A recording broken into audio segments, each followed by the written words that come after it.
Hi guys, today's video is going to be talking you through the poem London by William Blake. It's the first poem from the cluster that, well, it was written first, even though Ozymandias is printed before it.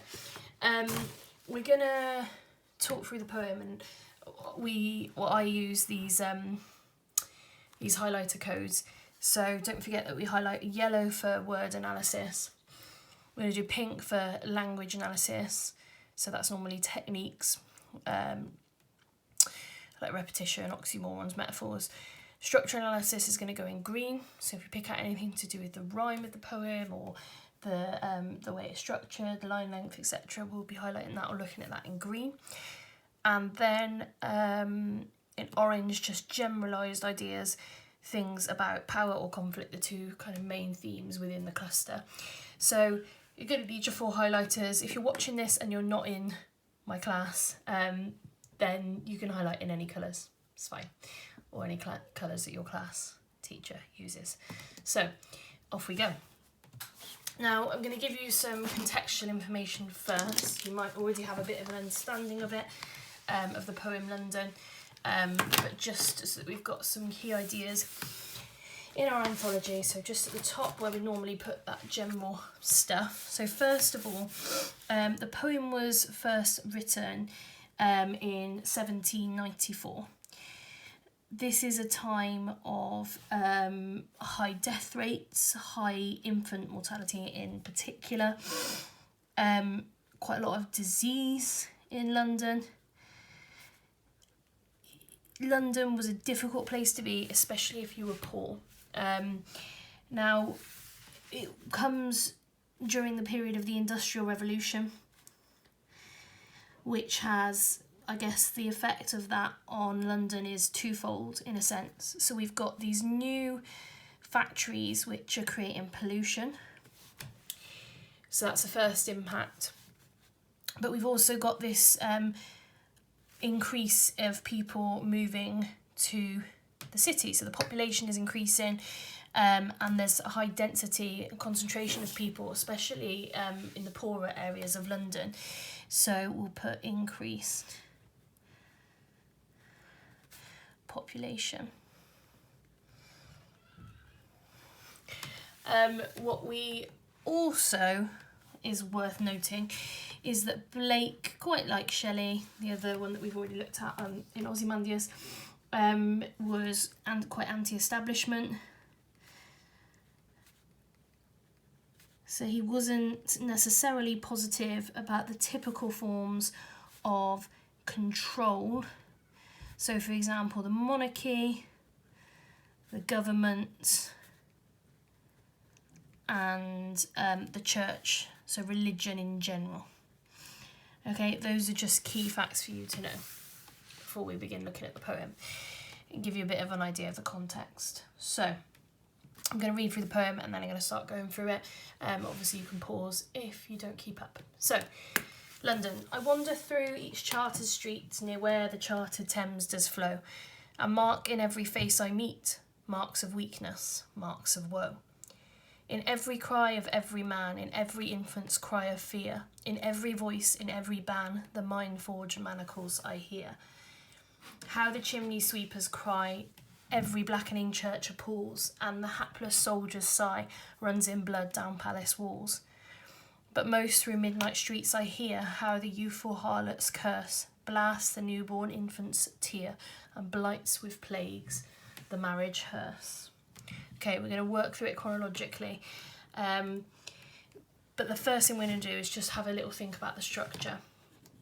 So structure would normally be in green. So I'm just going to put a little box down here, because there's plenty of room. So as you probably notice when you listen to it for the first time, if this is the first time you've done it or if you've done it before, we've got quite a tightly controlled structure in this poem in comparison to some of the other poems we've read, which offer more free verse. Now, what we've got is, we call them quatrains. So that's a certain type of stanza of 4 lines. what we've got is also, they're in iambic tetrameter, which is to do with the rhythm of the lines. So what you've got is da-dum da-dum da-dum da-dum da-dum da-dum da-dum da-dum da-dum da-dum da-dum da-dum da-dum da-dum da-dum. Okay, so you've got this really strictly controlled rhythm, and what you've also got is it's the same within any quatrain.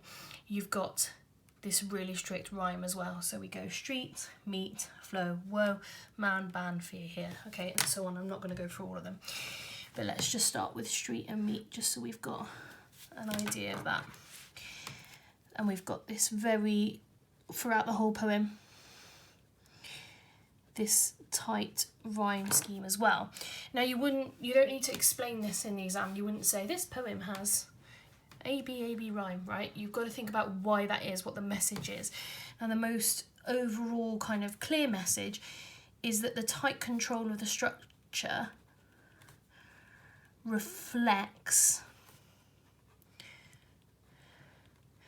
the control that Blake, the speaker, and the inhabitants of London feel.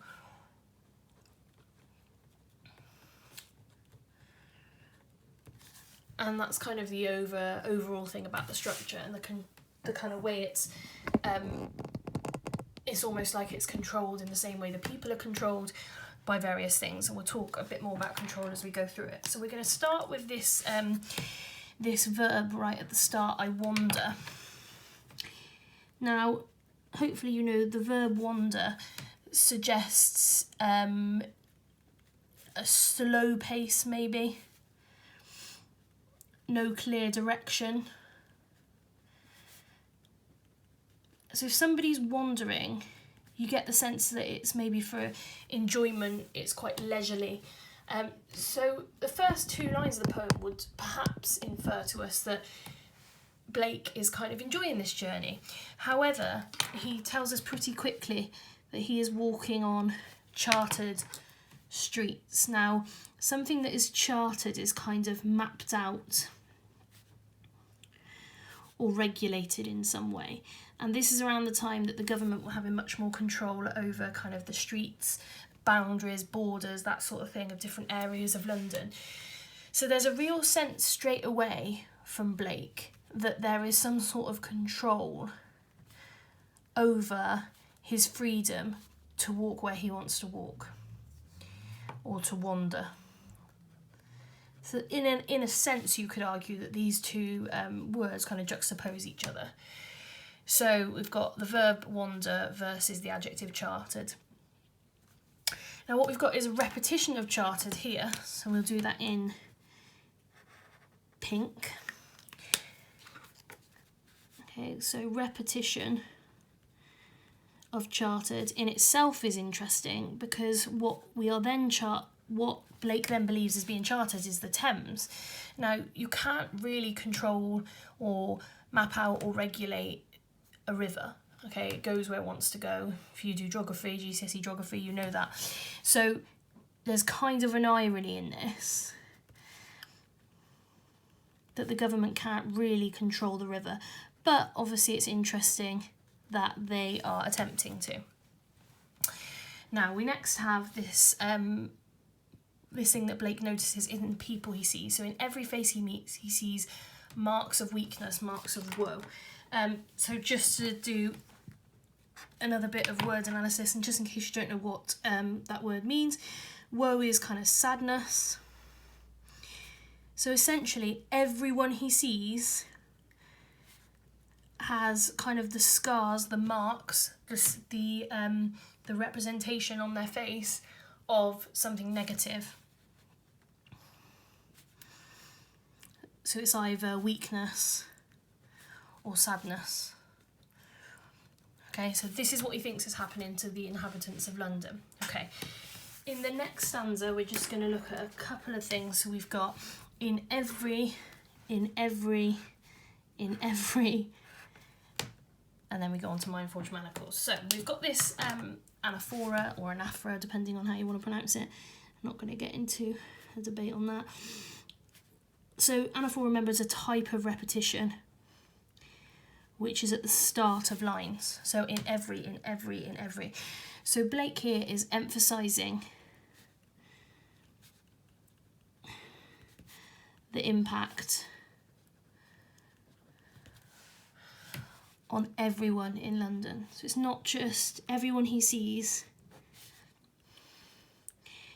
is either crying out, shouting, crying, like a baby crying, when he hears voices, when he hears bands.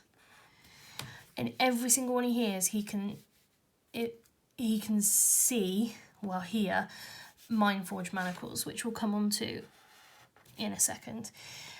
What you've got is a couple of other references to ideas about power and conflict. So you've got fear and ban being interesting. So fear, that's showing the conflict, probably between the rich and the poor. And then the ban, we've got power, because somebody is setting these rules against people. So we'll come to mind-forged manacles now, which is a really important quotation.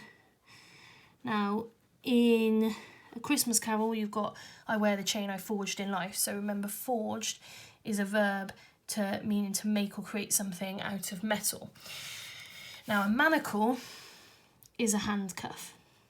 Okay, so what Blake is saying here is that in people's minds, they have made chains.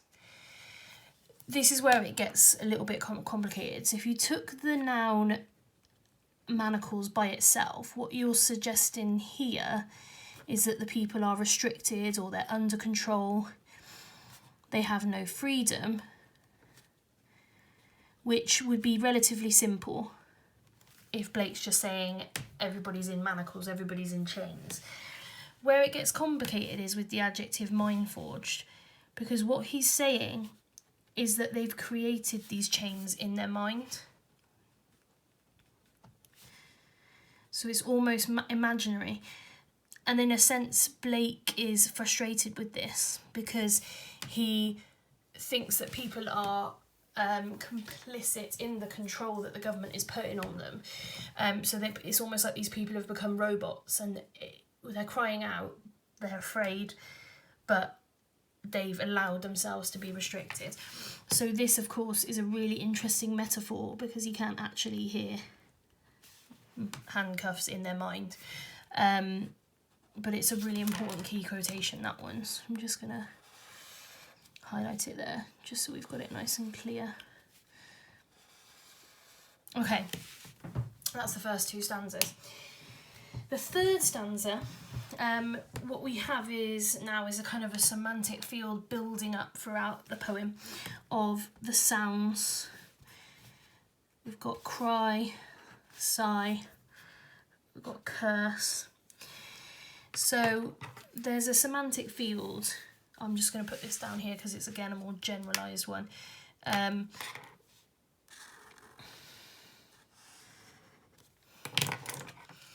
So we've got semantic field of sound, but more specifically, they're negative sounds. All these are kind of highlighting the desperation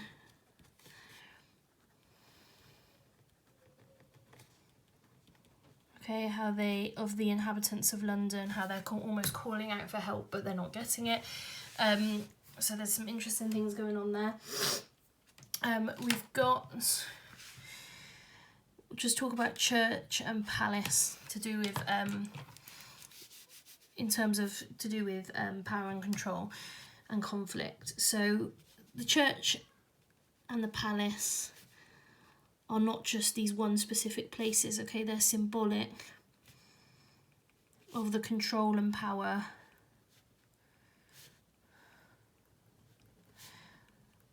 of those with those in the establishment, so those people kind of at the top, so your upper class, your rich, your aristocracy, the ones with money. And these are the kind of things he notices. He sees a blackening church, he sees blood running down the wall, but they're all kind of metaphors. He doesn't actually see these things, obviously. So we've got the Blackening Church here, so we'll talk briefly about that. There's two ways to read this metaphor. There's more than two ways, but we'll just talk about the two key ways first. So, the Blackening Church, the question is it blackening because of pollution? Okay, is it soot? Is it this kind of cloud coming over it? Or is there something deeper than that? Is Blake suggesting something about the corruption of religion, which was obviously a concern at the time? It was, if you wanted to go into a church and pray, you would have to pay money for that. Or at least pay a contribution. And people like Blake were believing that this was part of the corruption of the church. So that's quite interesting there. And then there's another reference to kind of corruption where you've got blood down palace walls. And this is a nice bit of juxtaposition. It's also a metaphor because he doesn't actually see blood down the palace, but you've got a juxtaposition between blood and palace. So you shouldn't have, obviously, the palace should be a place of beauty, and yet it's got blood running down it. Now that symbolises to us how the rich are protected behind the walls, because the blood is running on the outside, so they're all inside behind these walls, and you've got the blood of the soldier running down them. There's a hint there about conflict more like generally, so the idea of the kind of monarchy or the government sending soldiers to war to fight, and having kind of blood on their hands in a sense, but being protected from that. So if we look back at the stanzas we looked at so far, in this verse when we got a sense of where he's walking and what he's seeing in people's faces, then it becomes about the sounds much more, and this idea of restriction but being mind forged, created in the mind. Then in this third stanza it's much more about the establishment and how they are also controlling people, and it may be a hint at corruption. When we move to the final stanza, it becomes nighttime. So in the midnight streets, he hears the youthful harlot. Now, a harlot is a prostitute. So in a sense, you've got this oxymoron. You've got someone who's young having to turn to prostitution, which was quite common at the time. Oh my gosh, prostitution. Make sure I can spell it right. And that's what's being caused, and then what it's creating. And we'll go for this one in orange for power and conflict. Then he mentions an infant, so there's a sense here of the cycle of poverty and therefore the cycle of power. So we have young prostitutes, and then next he hears these crying children. The prostitute is cursing, which could mean, most likely means swearing. And then it goes on to a baby, so it's almost like this never ends, this cycle for the poor. Then what he mentions towards the end is this sound of the infant crying, blights with plague, so kind of stains or marks with a plague, the marriage hearse. Now, a plague is obviously a disease, an infection. I think this is probably much more metaphorical here.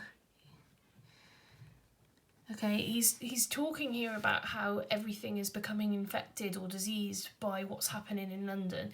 These people are being controlled and they're crying out for help, and nobody's helping them because they're all hidden behind the walls of the church and the palace. And what's happening is this kind of poverty, or this sadness, this woe, as is mentioned in the opening, is spreading, and it's infecting everything. And then the poem ends on this lovely little oxymoron of a marriage hearse. So marriage referring to wedding, and then hearse referring to the funeral car. So it's almost like every stage of life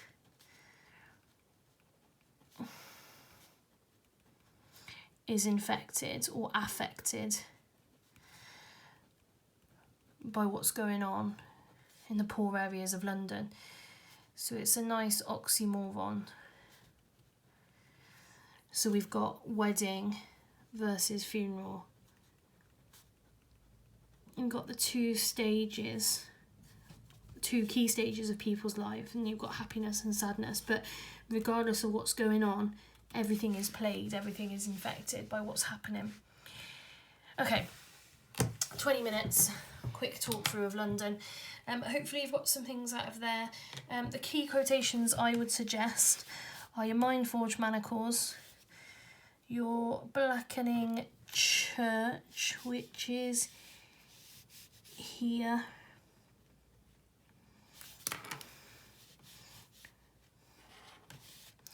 and then your Palace bit, which is all here. Okay, hopefully that was useful. Hopefully you've got everything down, and we've got a bit of space there if we want to make some other notes. Now, this poem, in terms of linking, in terms of comparison, it's a great one because it covers all of the key themes. Okay, yes, it's not typically about war necessarily, but what it does talk about is a lack of power. So in that case, it's similar to poems like Exposure or War Photographer. It's also about conflict with society. So therefore, or the establishment, therefore it links well with Checking Out My History. Now, what it also does is present a clear sense of place, which means it links well with the emigre, and pretty much any poem is to do a place, but also place of things like the Prelude and Storm on the Island. So look at the conflict within London and the conflict in Storm on the Island. They're different. They're in conflict with different things, but they are both about conflict within a place. And then what you also have is ideas about identity. So it links with, as I've already said, Checking Out My History, the emigre, tissue it links well with. But you can also look at it from the angle of how nature has been destroyed. If you talk about the Blackening Church, it's a bit harder to link with that, I think, personally, but if you think about the Blackening Church and the Chartered Thames and how nature's trying to be controlled, it's very different to what you would read in a poem like the Prelude, which is interesting in itself because of the romanticism. Okay, so hopefully you've got that down, and hopefully that was useful.